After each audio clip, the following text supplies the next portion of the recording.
Nous sommes toujours au MITA 2023 et comme vous le savez, dans la plupart des pays en Afrique de l'Ouest et du Centre, les populations sont majoritairement des femmes. Et bien entendu, après les femmes, nous avons les jeunes qui constituent aussi une part importante des populations de notre nation. Du coup, la question du genre occupe une place de choix dans la stratégie du CORAF dans la promotion de l'innovation et des technologies agricoles. Et donc, au CORAF, la voix la mieux autorisée pour en parler est avec nous sur ce plateau. Pour cet entretien, donc, nous recevons Dr Maïga, qui est la conseillère régionale en genre pour le CORAF. Docteur, bonjour. Bonjour. Dites-nous, au niveau du CORAF, quelle est la stratégie genre justement pour promouvoir ou pour faciliter l'accès des femmes et des filles et aussi des jeunes aux technologies?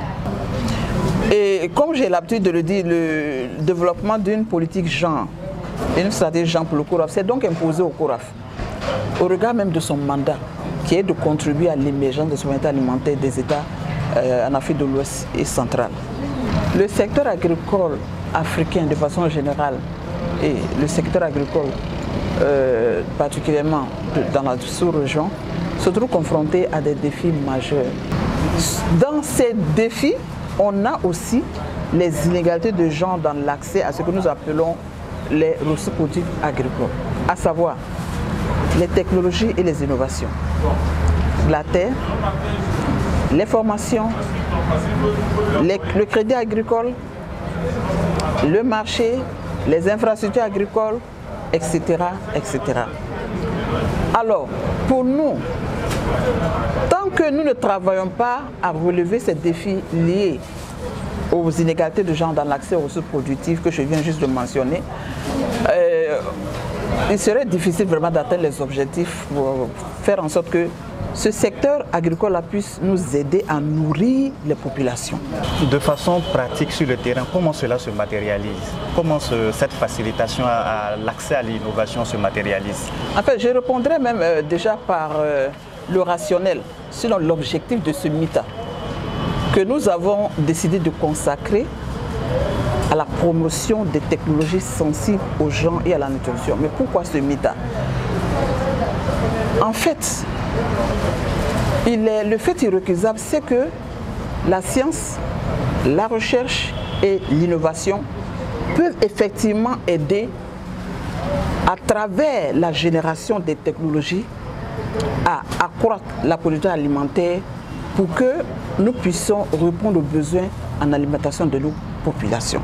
Quel bilan vous faites justement de cette édition du MITA? Est-ce que vous êtes satisfait de tout ce qui a été dit, de la prise en compte de la dimension genre justement dans toutes les technologies qui ont été présentées par les différents participants ou par les différents chercheurs? Non, j'avoue que pour moi c'est une mine d'or, c'est clair. C'est autant de richesses. C'est autant de richesses parce qu'on apprend pour toutes ces présentations qui ont été faites par ces institutions, mais c'est autant de richesses. Et on sort d'ici avec vraiment avec beaucoup d'engagement, plus de motivation et d'engagement, quoi. Alors vous aurez compris, le MITA est riche des innovations et des technologies sensibles au genre, aux technologies qui sont respectueuses aussi de l'environnement, du climat. Et le CORAF qui travaille à la mobilisation du secteur privé pour accompagner les chercheurs dans leur dynamique. Donc c'est toute une stratégie globale qui est déployée par le CORAF, n'est-ce pas, pour amener, pour accompagner les différents États en Afrique de l'Ouest et du Centre pour atteindre l'autosuffisance alimentaire. Et pour cela, le CORAF mise essentiellement sur le genre, l'aspect genre, les femmes et les jeunes.